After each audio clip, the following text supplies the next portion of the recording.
Hi vlogs! Welcome to my guys. It's another day and another vlog. Ngayong buwan ng March, ginaganap ang JS Prom sa mga school. Kaya tayong mga magulang busy magpataye o bumili ng mga gowns o bumili ng ready-made ng mga gowns o kaya naman magrerenta ng gagamitin ng mga junakis natin.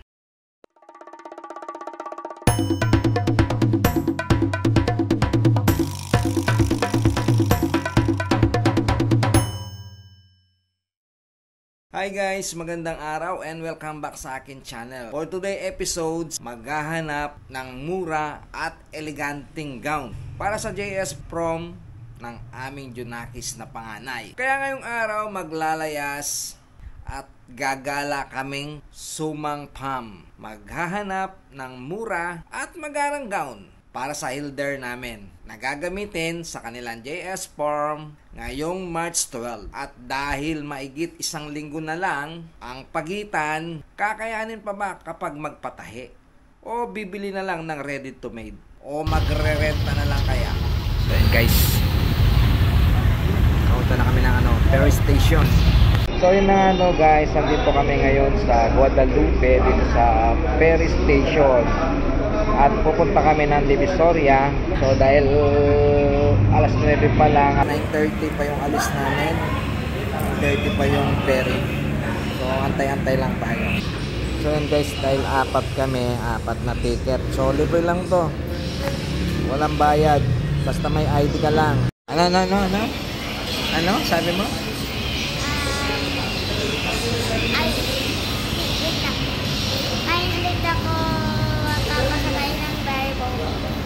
Ngayon ka lang huli makakasakay ng ferry boat. Ilang beses ka na ba nakasakay? Dalawang pangatlo ngayon. So, yun. Pang-apat na. Maraming beses na, diba? So, yun guys. Habang inaantay namin yung ferry boat, kwentuhan muna kami ni Angking. Pang-ilan na ba? Pang 3 na daw. Ngayon, pang 4 na daw na pagsakay nito ni Angking na ferry boat.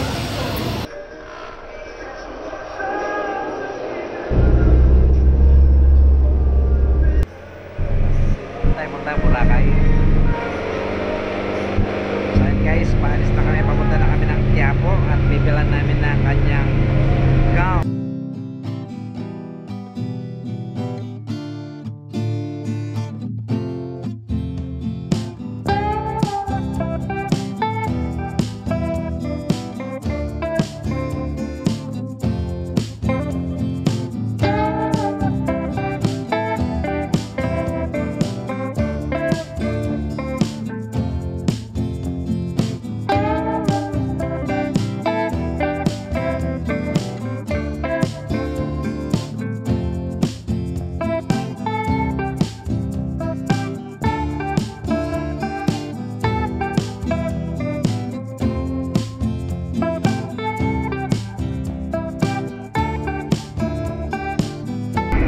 Guys, nandito na kami sa Quinta Market. So kakain muna kami, nagugutom daw sila.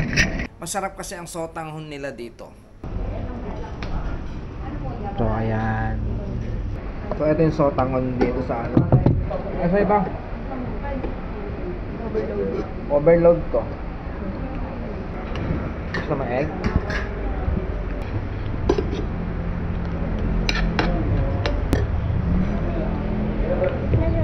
Sarap.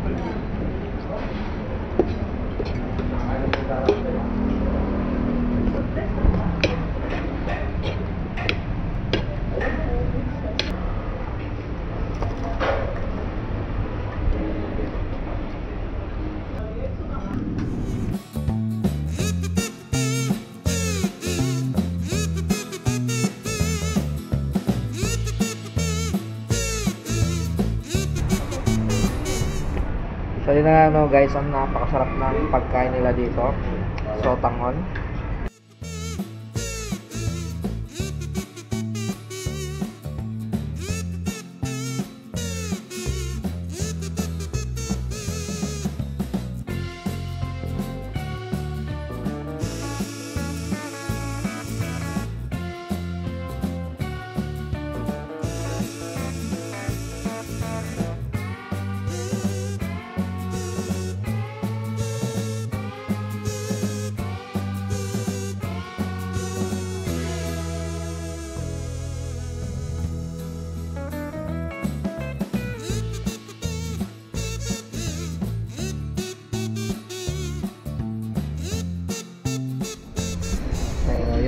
guys, tapos na kami kumain, nabusog sila. At maya maya pupunta kami ng Divisoria. At ito na nga guys, papunta na kami ng Divisoria at sakay kami nito electric tricycle. At bumaba nga pala muna kami dito sa Juan Luna Street, Divisoria. May titingnan lang kami. So eto guys, so ayan, so magpapalit yata sila ng salamin ng boss namin. So bago pala kami pupunta ng Divisoria at dumaan muna kami dito sa bilihan ng mga salamin dito, ayan no, ayan. So ayan guys, eto pinagpipilian pa kung ano yung kanilang gusto. Magpapalit kasi sila ng salamin sa salon. May ano.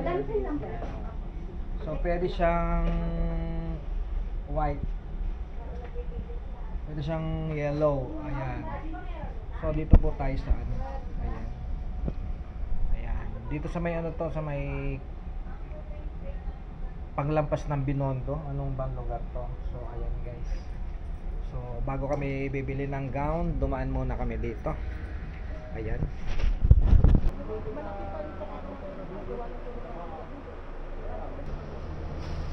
Wag na magulo.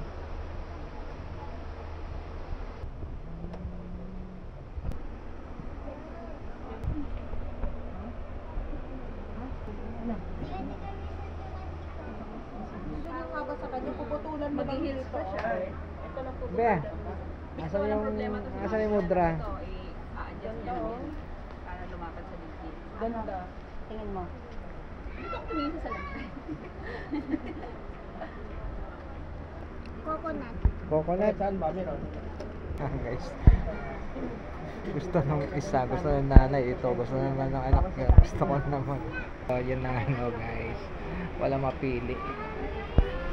Gusto magpatay kaso anong petsa na hindi nakakayanin.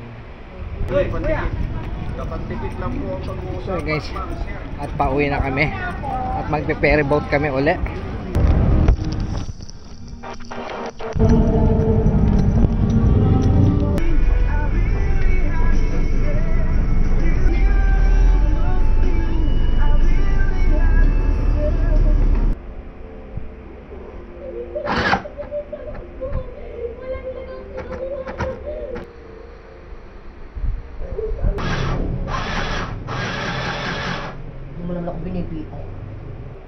So ayan, ito lang. So yung ganyan talaga yung mga mudra, parang katipid.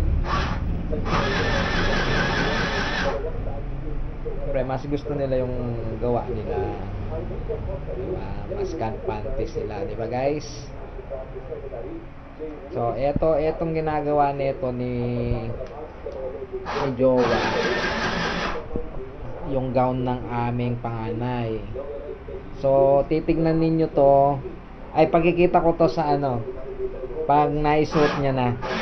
Videoan mo yan be ha. Ha? Who were all taught they deserve an ounce. It's only worth it if you work for it. It's only worth it if you work for it. I won't stop till they hear me now. I won't stop till I wear the crown.